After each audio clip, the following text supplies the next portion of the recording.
Welcome everybody to HBK.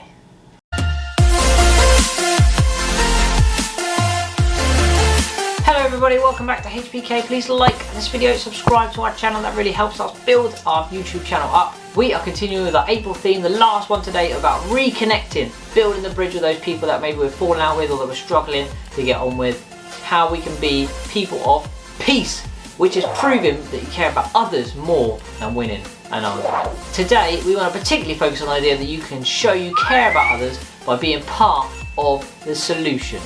We're going to do that using our usual program, which is to have a get going game. We'll look at the Bible story for today, have a craft, set you a challenge, and look at our memory verse for the month as well one last time. Hopefully you've remembered it by now. Let's kick off with the get going game.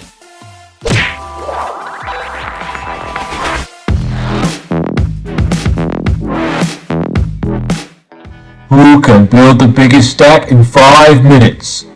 Will it be Neil, Steve, Angie?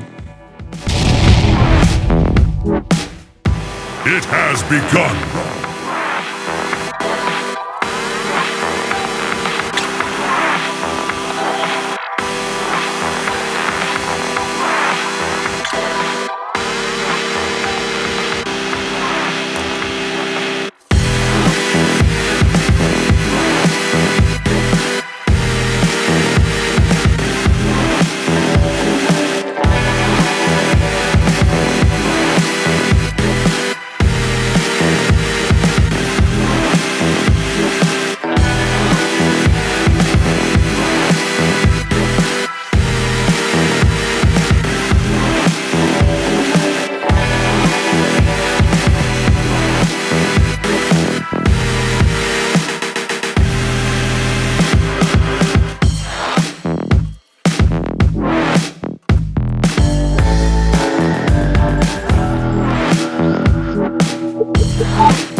There you go, and what a challenge that game is for you. See if you can stack the cards up. How high can you go? Can you beat Steve's 4-story card pyramid tower? Let's hear a story all about a woman named Abigail who intervened and was part of a solution between two people who were having a disagreement.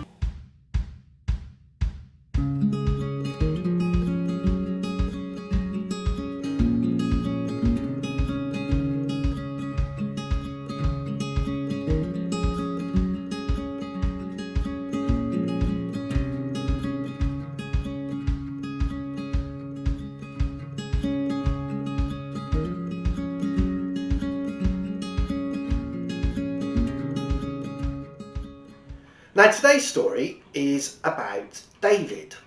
Now this is before David became king. Now don't worry, I can already feel the panic rising in you. Last time I told a story about David, you saw something like this.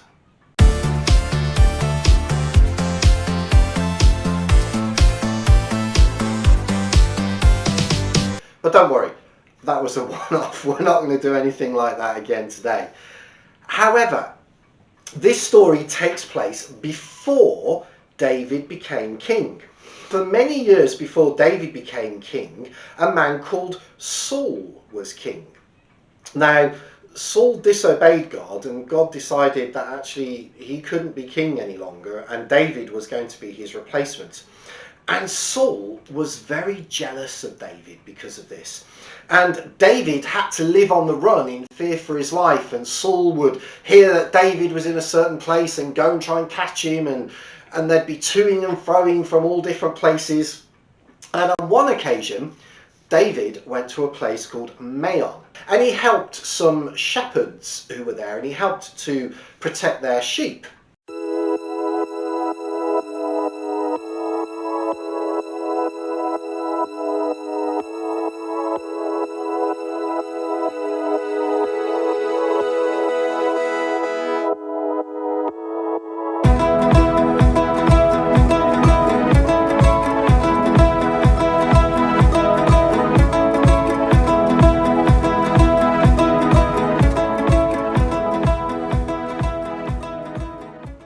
Now the sheep belonged to a man called Nabal.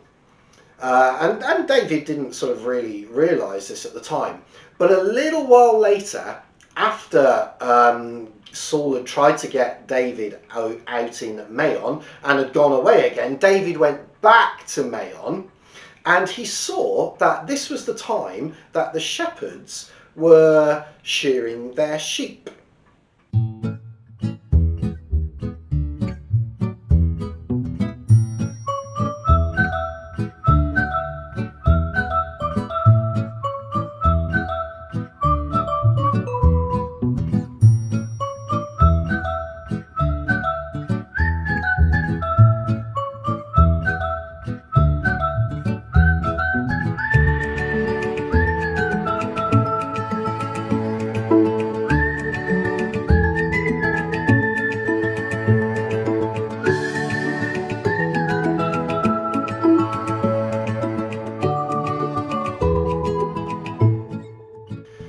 Now, the sheep belonged to a man called Nabal, as we've already said. Now, Nabal wasn't a particularly good man. He was rather rude, he was rather arrogant, and he wasn't particularly likeable. However, he had a very pretty, very intelligent, and very well thought of wife whose name was Abigail. And Abigail, the Bible says, was beautiful, and she was discerning, which means that she was quite wise. And I don't know how Nabal managed to get a wife like Abigail, but he was obviously very lucky to get her. And everyone thought that Abigail was an absolutely lovely person. Now, King David found himself again in the area of Maon, and he was there during a very special feast time. Now, the shepherds around about, who we've already seen, were a little bit suspicious of David and his men to begin with, but David found himself there during a special feast time, and he didn't have enough food to feed all his men. Now, the sheep there belonged to this man called Nabal. Now, Nabal had thousands of sheep and goats. So David sent some messengers to Nabal to say, I'm here, and when I was last here before, I helped you out. I protected your sheep. I protected your shepherds from the thieves and everybody else around.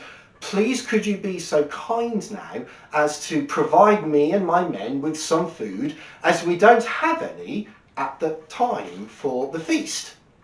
And Nabal replied like this. David? David? Who is this man David? What's he doing here? Why is he demanding all this food of me? Why doesn't he go back off to his own household and let his own master feed him? Why has he come demanding food from me? Have I got to feed all these people? Have I got to feed him? Have I got to feed all his men? Does he think I've got loads of sheep and goats just to give away to this man? I don't think so. You go back to your master and you tell him Nabal says no. Whoa, that wasn't a very good reaction at all, was it? Nabal was furious that David had asked him to do all of this. And when the messengers went back to David, David was just as furious. In fact, David was looking for a fight. In fact, the Bible tells us that David had decided to do more than go looking for a fight. He took 400 of his men and he went to look for Nabal. This was not going to end right or end well for Nabal. However, one of David's men found Abigail and told Abigail the whole story. He said what Nabal had said, and he shared with her what David was going to do. Now, as we said, Abigail was quite a discerning woman, and she had a brilliant idea to try and make peace between David and Nabal. She loaded up a donkey with lots and lots of food, and the Bible says as well that there were cakes of figs and raisins and things like that, and she loaded it all up and took lots of meat and went out to meet David and his men. And she told David that, she said, look, you should have come to me, but I will take responsibility for all of this. Please don't let anything occur and happen to Nabal. And she presented David with all the food and all the gifts. Unfortunately, David's anger was taken away, and he saw the kindness and the peace that Abigail had tried to make between him and Nabal.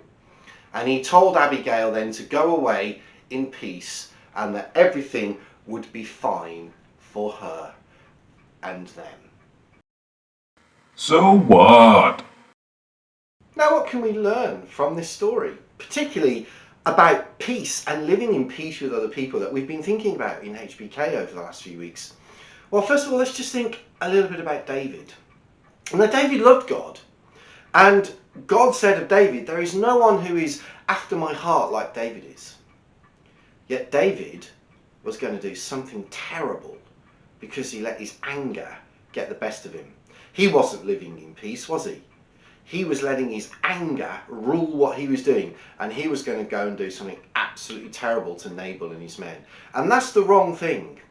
And we can be a little bit like David. Even though we might love God, even though we might follow Jesus, if we let our anger get the better of us, then that means we're not living in peace with the people around us.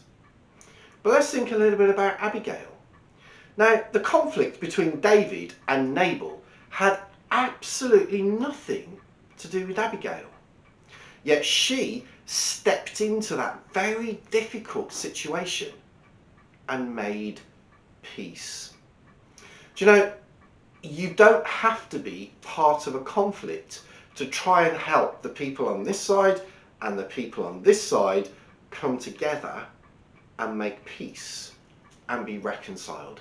And that's what Abigail did. She made peace between David and Nabal by her actions and by her wisdom. And you know, you could do that. We're called to live in peace with each other, but sometimes we need to help to bring peace about in the lives of other people. Maybe you've got some friends at school who are arguing and fighting. Maybe you need to bring them together and help to make peace and bring the peace of God into their situation. Maybe got brothers and sisters at home that fight and argue.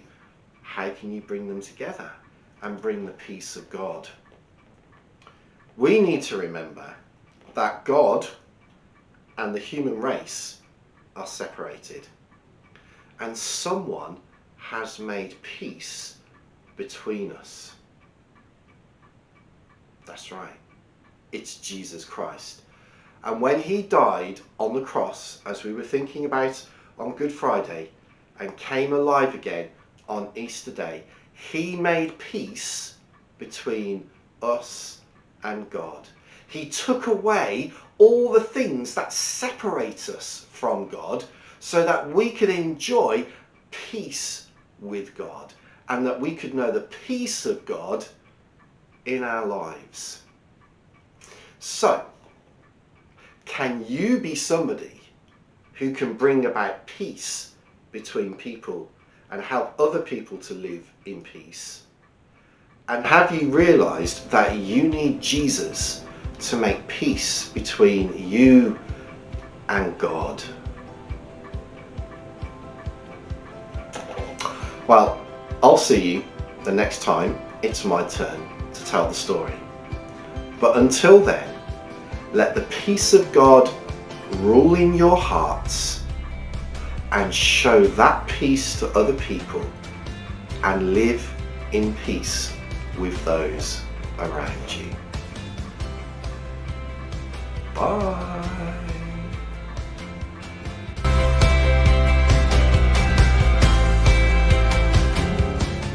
Well, Abigail is really cool taking the blame for old Nabal like that. Sometimes when we can see a problem, we can be part of the solution. Sometimes we might have made a problem and we need to be part of the solution. as well, and that can involve sometimes just saying sorry to people, saying I'm sorry I've upset you, I'm sorry there seems to be some bad feelings between us.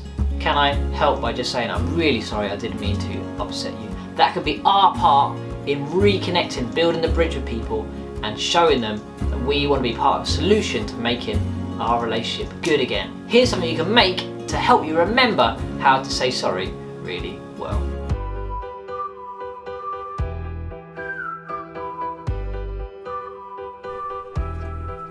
Hello everyone! Today we're going to make a saying sorry poster. Hello Pippi! How are you today? I'm good, thank you Sam. I was just saying to everyone that we're going to make the saying sorry poster today. Oh, I see. So we need some coloured paper and pencils. Yes, that's right.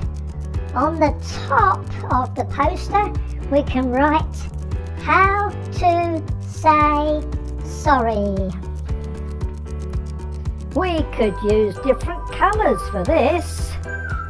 Yes, and it'd be good to make the poster colourful.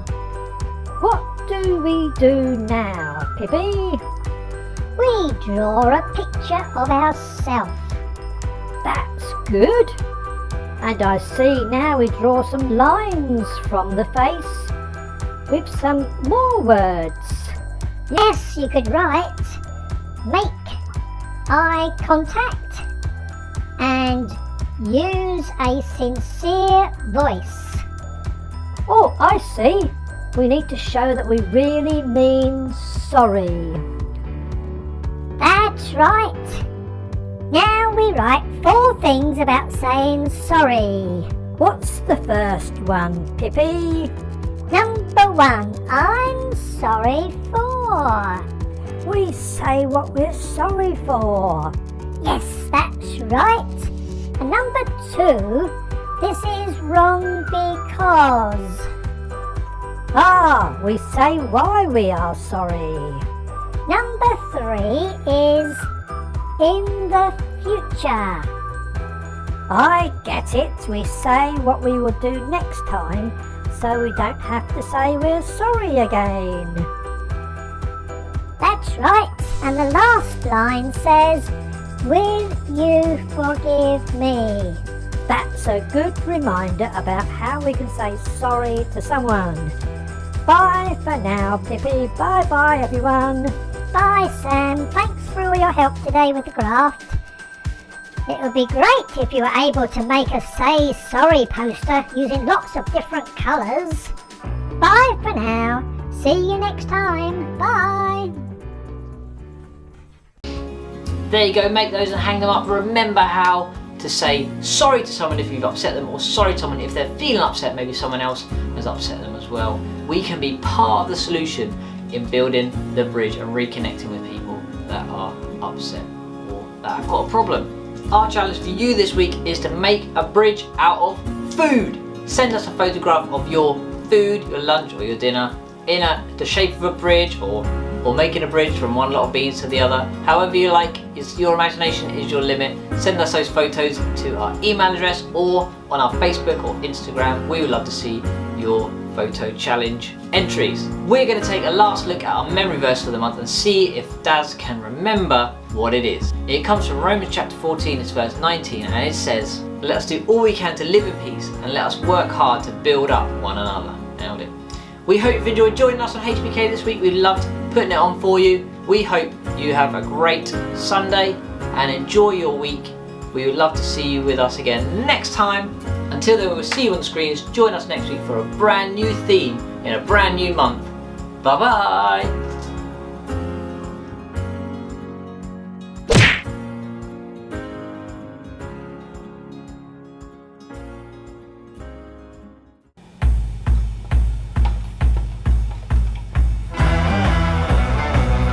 Welcome everybody to HBK.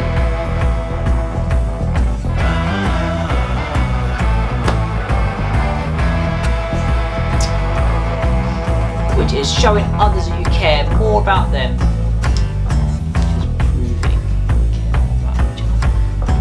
Whoa, Abigail's pretty cool, taking the blame for holding a bow like that.